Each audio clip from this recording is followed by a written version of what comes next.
In my previous work titled Never Talk to Your Therapist About Romantic Transference, which you should check out first, if you haven't seen it already, I mentioned that I was probably going to make some more content later on talking about the various red flags that I saw with Dr. Cuntly that I should have taken more seriously.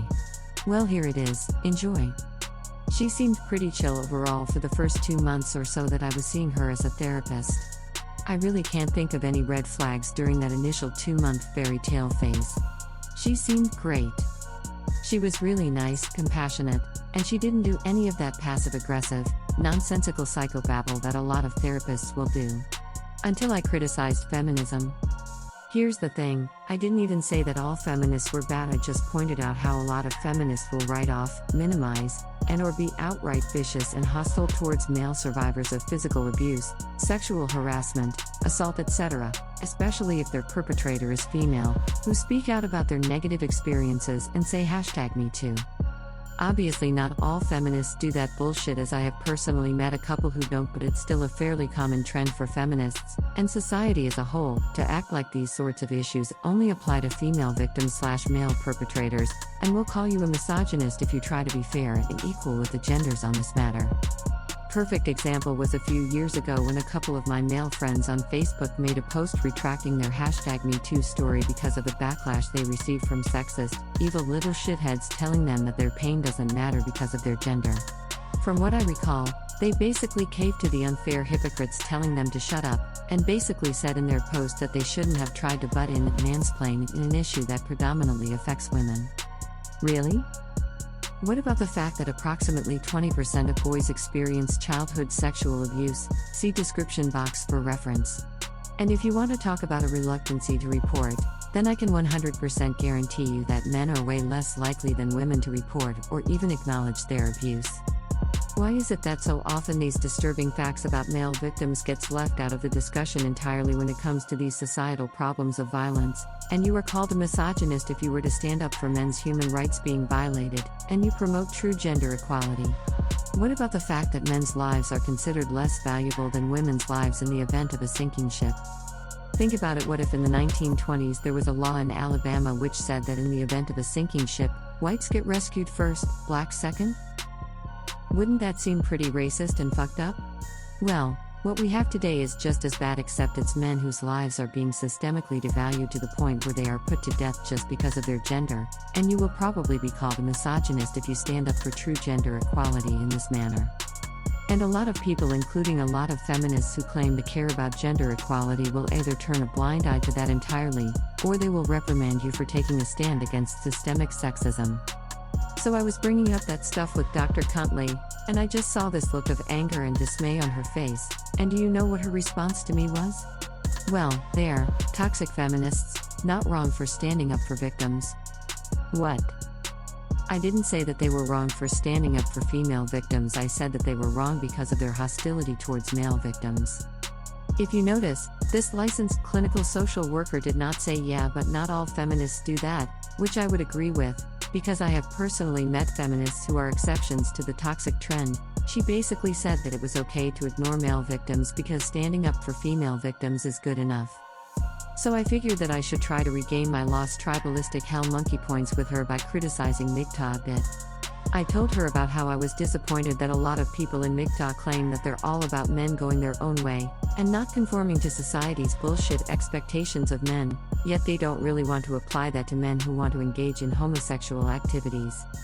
Yeah, there's a pretty common homophobic trend among MGTOW, which is ironic because you would think that they of all people would support men going their own way, and dating other men if they so desire, right? On average, feminists actually tend to be a lot more accepting of men going their own way with regards to homosexuality, cross-dressing, and getting pegged. One time, I saw a post where a bunch of MGTOW people were making fun of a man who says that feminism helps him feel accepted with his desire to get pegged. Isn't that interesting? I thought that MGTOW was all about men going their own way, yet they clearly tend to be more hostile than feminists when men want to go their own way in these certain areas. Now that's not to say that all MGTOW are homophobic hypocrites, there are certainly exceptions of course, but it's still a surprisingly common trend. So, I thought that criticizing MGTOW would have gotten me to regain my tribalistic hell monkey points with Dr. Cuntly, but apparently not.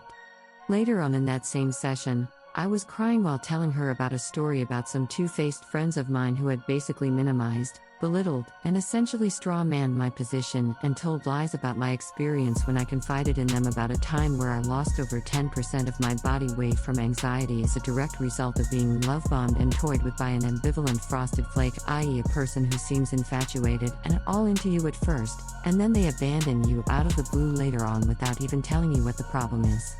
And do you want to know what Dr. Cuntly said to me? Well, they don't make you mad, you make yourself mad. I simply replied by saying, well, I'm not so sure about that. I mean, if a loved one dies, you don't go to the funeral and say, oh, I choose to feel sad. You simply are made sad by that very sad event.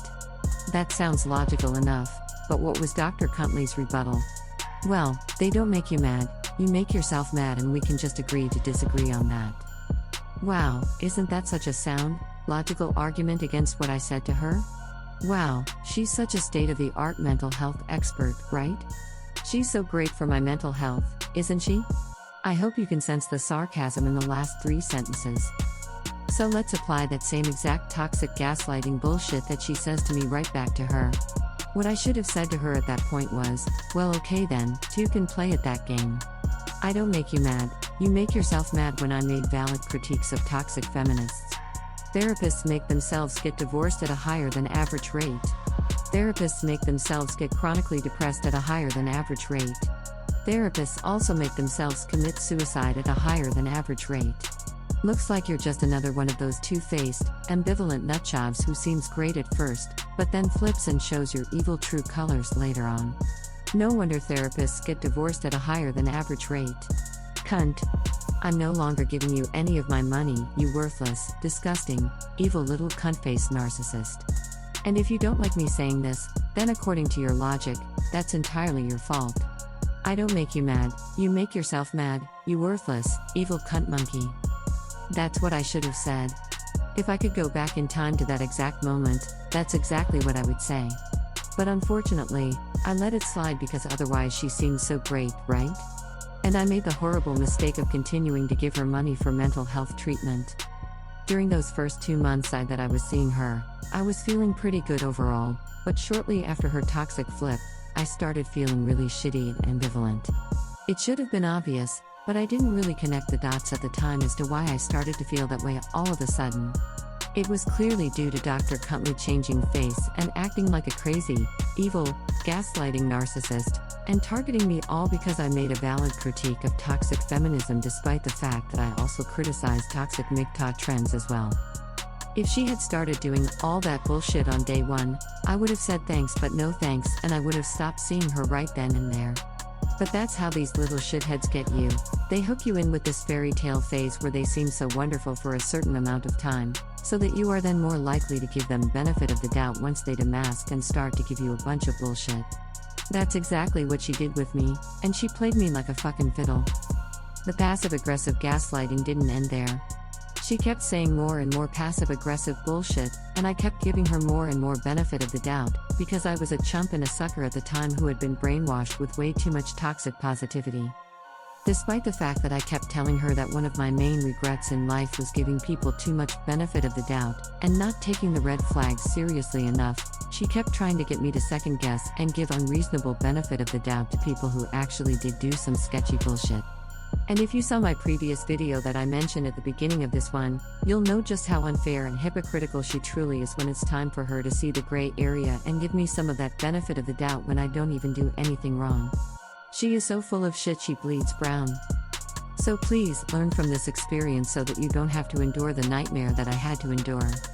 I just didn't really know better at the time. I was so brainwashed with toxic positivity that I didn't seriously think that she was actually going to be as bad as she truly ended up being. You know, I'm constantly told that I'm too negative, but the reality is that I've been too positive, and this is just one example of how my naive positivity and benefit of the doubt do nothing except get me played like a fiddle by all of these evil psychos. I constantly look back at various events in my life, and I regret being too merciful and forgiving. Time after time again, it leads me to being less able to protect myself from harm, and I suffer tremendously after getting played like a fiddle by these evil little shitheads. Please, don't be like how I used to be in this regard. I'm begging you.